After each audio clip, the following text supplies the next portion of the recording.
শেখ হাসিনা উৎখাতের পর বাংলাদেশে যখন ইউনূস সরকার বসছে, তারপরের থেকেই বর্ডারে বিশাল একটা পরিস্থিতি, ঝামেলা জোরালো হয়ে গেছে। বর্ডারের লাইনটা খুব খারাপ হয়ে গেছে। এদিকে বিএসএফ, ওদিকে বিজেপি, এরা দুপক্ষেই সংঘর্ষ হচ্ছে। সংঘর্ষ তো নয়, বিশেষ করে বাংলাদেশের যারা কৃষকরা আছে, তারা ভারতে ঢুকে তাদের যে ফসলাদি, মানে ভারতের যে ফসলাদি, এগুলো কেটে নিয়ে চলে যাচ্ছে। এই নিয়ে খুব বড় একটা ঝামেলা চলছে। এটা বাংলাদেশের বিজেপি নিজে পর্যন্ত স্বীকার করেছে যে না, আমাদের বাংলাদেশের লোক গিয়ে সেখান থেকে ফসল কেটে নিয়ে আসছে, বা এটা নিয়েই একটা ঝামেলার সূত্রপাত হয়েছে। ছড়াচ্ছিল যে বাংলাদেশের বিপুল অংশ দখল হয়ে গেছে, অথবা ভারতের এসে জমি নষ্ট করছিল। তো ব্যাপারটা এরকম না। এটা ছিল আমাদের কিছু উৎসুক জনতা বা বহিরাগত যারা আসছিলেন, তারা এসে আমাদের কৃষকের জমিগুলি নষ্ট করছিল। তো এই ভারতের যে বর্ডার আছে, এটা বেশিরভাগটাই পশ্চিমবঙ্গের উপর দিয়ে। তার ভিতরে মালদার সুখদেবপুরের যে বর্ডারটা আছে, সেখানটা বেশিরভাগটাই খোলা। খোলা হওয়ার কারণে সেখান দিয়ে অবৈধভাবে গরু হোক বা ফেন্সিডিল হোক বা যে কোনো জিনিসে অবৈধ কারবারগুলো হচ্ছিল। এতে গ্রামের লোকেদের যে ফসলগুলো নষ্ট হচ্ছিল, এটার জন্য এই যখন ইউনূস সরকার যখন অন্তর্বর্তী সরকার হয়েছে, তারপর থেকে যখন বর্ডারটা যখন একটু সমস্যার সম্মুখীন হয়েছে, তো ভারত সরকার চাইছে যে ভারতের যতটা জায়গা আছে সেই জায়গার উপর দিয়ে ফেন্সিং লাগানো হবে। এই ফেন্সিং লাগানোকে নিয়ে বাসুদেবপুরে একটা ঝামেলা হয়। সেখানে আমাদের ভারতের যারা ছেলেপেলে আছে, ভারতের মালদার যে সুখদেবপুরের যে ছেলেপেলে আছে, তারা সেখানে গিয়ে বাধা দেয়।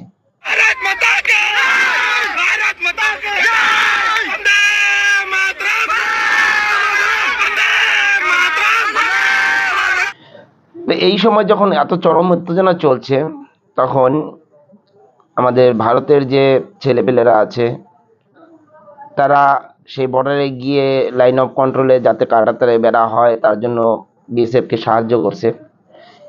ভারত মাতার জয় স্লোগান দিচ্ছে, বন্দে মাতরম স্লোগান দিচ্ছে, জয় শ্রীরামের স্লোগান দিচ্ছে। এটা হয়তো কেউ সহ্য করে নিতে পারেনি, সেটা হচ্ছে পশ্চিমবঙ্গের মুখ্যমন্ত্রী। পশ্চিমবঙ্গের মুখ্যমন্ত্রী এটাকে সহ্য করে নিতে পারছে না, কারণ দেখছে যে হিন্দুরা তো এখন দিনে দিনে একত্রিত হয়ে যাচ্ছে। তাই এই মালদাতে দাঁড়িয়ে মালদার ছেলেপেলেদের বলছে যে তোমরা গ্রামবাসীরা কেউ বিএসএফ এর সাথে যাবে না। কেন? এটা আমাদের ভারত, আমরা ভারতের রক্ষার জন্য যে কোনো কিছু করতে পারি। আর এটা তো সব থেকে বেশি ভালো কথা, লাইন অফ কন্ট্রোলে যখন কাটাতারে বেড়া হচ্ছে, সেখানে যখন বাধা দিচ্ছে, আমাদের লোকেরা গিয়ে দাঁড়িয়ে পড়ছে, বিএসএফ এর হাত শক্ত করছে, এটা তো ভালো। আমরা তো অন্যায় কিছু করছি না, বাংলাদেশের মতো তো নয় যে না ফসল কেটে নিয়ে যাচ্ছি, গরু চুরি করে নিয়ে যাচ্ছি, অবৈধ পাচার করছে। যাতে এগুলো রুখে দিতে পারি, যার জন্য এই বর্ডারটা করা বা ফেন্সিং দেওয়া। এই মালদার যে বাসিন্দা আছে তাদেরকে বলছে তোমরা বিএসএফ এর সাথ দিও না। কেউ যেন আমরা দাঙ্গা না করি। ওপার বাংলায় একটু প্রবলেম হচ্ছে, কিন্তু বিএসএফ এর সাথে ওটা বর্ডার দেখার দায়িত্ব বিএসএফ এর। যদি কোনো অন্যায় হয় আমরা দেখে নেব, কিন্তু মনে রাখবেন বিএসএফ এর সাথে যদি ওদের বচসা হয়, আপনারা গ্রামের লোকেরা সেখানে যাবেন না। প্রয়োজনে আমরা বিএসএফ এর সাথে হাতে হাত মিলিয়ে, কাঁধে কাঁধ মিলিয়ে আমরা কাজ করব। আমাদের দেশকে সুরক্ষা রাখার দায়িত্ব শুধু বিএসএফ এর নয়, দায়িত্বটা আমাদের উপরেও আছে।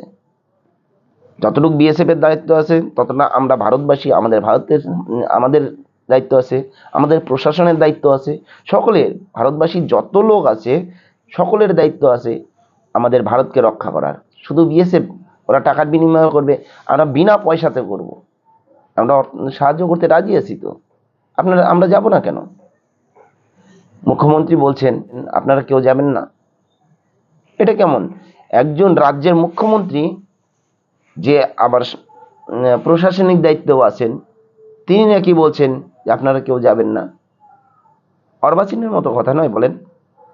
এই বর্ডার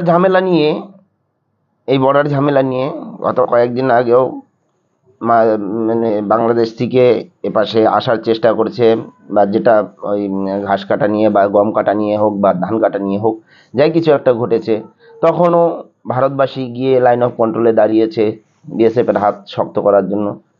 যা বাংলাদেশেরা এদিকে এদিকে কাঁচি, দা, নানান রকমের জিনিস নিয়ে আসে। আজকে যদি বিএসএফ, শুধুমাত্র বিএসএফ থাকতো, তাহলে হয়তো পরিস্থিতি আরো বেশি জোরালো হতো। আমাদের ভারতের পাশে গিয়ে ভারতের যুবকরা, ভারতের শুধু যুবক নয়, ভারতে থাকা যত ভারতবাসী আছে তারা গিয়ে লাইন অফ কন্ট্রোলে দাঁড়িয়েছে। ভালো হয়েছে তো। যাই হোক, আপনাদের কেমন লাগলো অবশ্যই জানাবেন। জয় হিন্দ, বন্দে মাতরম, ভারত মাতা কি জয়।